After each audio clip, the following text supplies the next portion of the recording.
Hey, what's up? My name's Church Grim.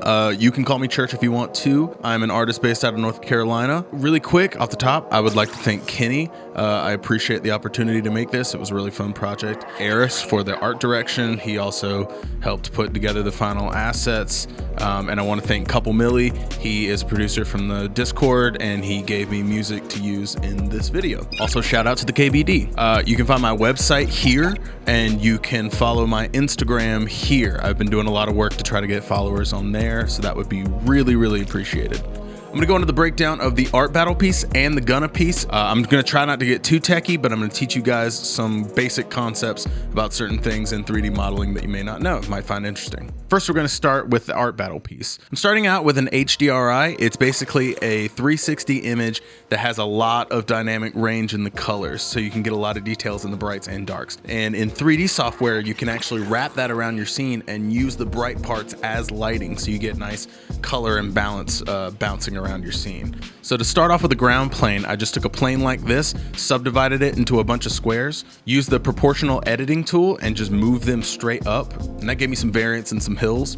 I textured this using what's called a PBR. A PBR is a collection of images. The first one's the actual color of the image, so it's like what you see on the outside. But the rest of them are black and white images that can give certain values, black being 0, white being 1, and the darker or lighter the gray can be somewhere in between that value. You can plug that into things like roughness, the height off the original mesh, any kind of metallic effects. So allowing them to kind of give the look without having to add a bunch of extra geometry is really helpful with your workflow. Next up, we have this TV. This is a old Panasonic TV, I believe. I downloaded the model for a different project. In the same way that if you're making music, you have samples, you want to have artist assets that you can drop into different programs. And it's all about how you use them and use them creatively. In this instance, I took the TV and on the front screen applied an emission material. We can change the color, the brightness of it. For this render, I'm using Cycles, and it's a Blender render engine, and it actually allows emission textures to bounce off. Fucking nerd. I ended up using this like warm kind of orange hazy look that I stole from the Yeezus live tour. Next up, we have this figure. Found this mesh online. It was a quick free one that I wanted to use. Don't at me. I know it's ugly as shit. I modeled him using an armature, which is basically a posable skeleton that will attach to the mesh, and you can move it around and everything will kind of move with it instead of having to model individual meshes and getting like warby and crappy. I lopped off feet and a head and put them in the foreground to kind of match the sample. As far as the material goes, I didn't want to go with a skin texture or something weird. I like the idea of this cool glass look. So I added roughness so you could actually see the silhouette and make out the figure and what's going on. You know, the modeling, I have barrels that were in my folder of assets just to add a little more interest to the background.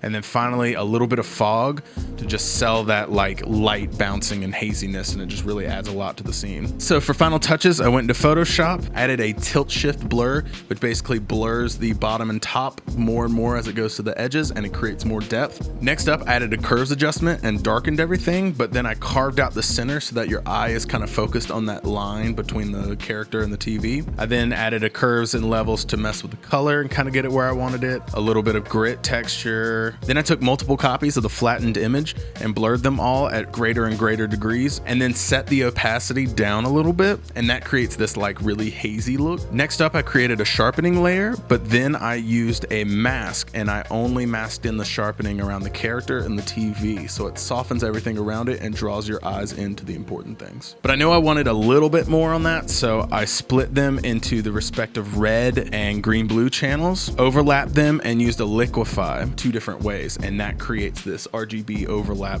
that adds just a little more dimensionality and character to the subject. And then last but not least, a little bit of noise and boosted the saturation just a little more to really drive it home.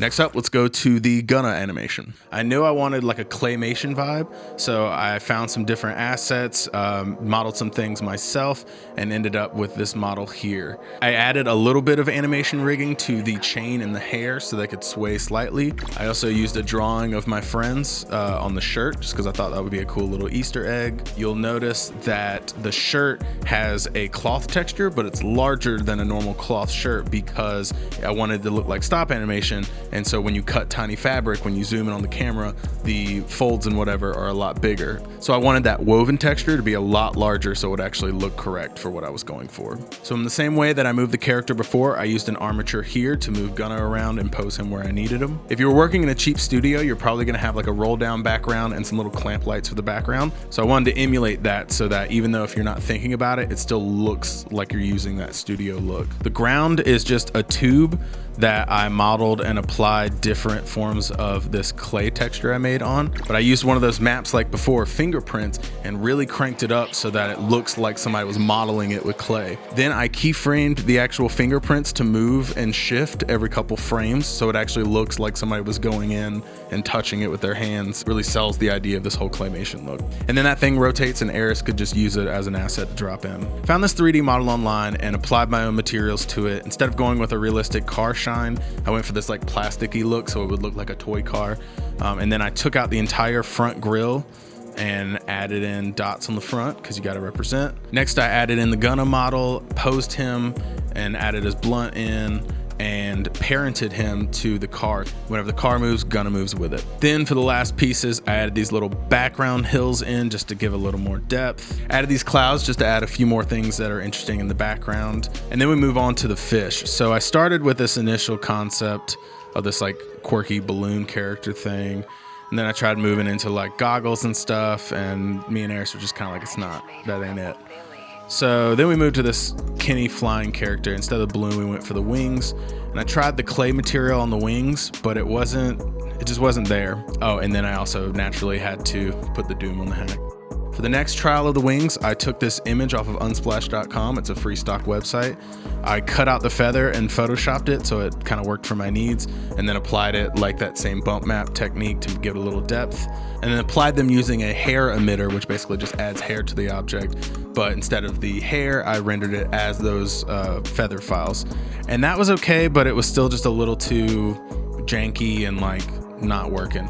So finally Eris had the idea to just use like big ass feathers, and that ended up looking great, and that's what we rendered. So in my version of it, before I sent off to him, I added these VHS effects and kind of animated everything. But there was one extra asset that I wanted to have because I knew I wanted him to have smoke coming out, but I didn't really want to like model that. So what I actually did is I took my phone on a tripod, I took this cotton material that I found in my house and made my own stop motion, brought them into Photoshop, adjusted the brightness and contrast, brought them in here and lined them up. And then I used a tool called Unmult, and that basically removes the black background. It's really good for smoke. It's really good for fire. It basically makes it transparent, but realistically without fucking up the image. And there we have it.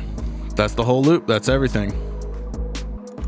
And that's all for the art stuff. I just want to take one last chance to say, if you're watching this and you made it to the end, I hope you're doing all right. Be nice to the people around you and be nice to yourself. You are going to get a lot more done being nice to yourself and working with yourself than against yourself. I'll talk to y'all later.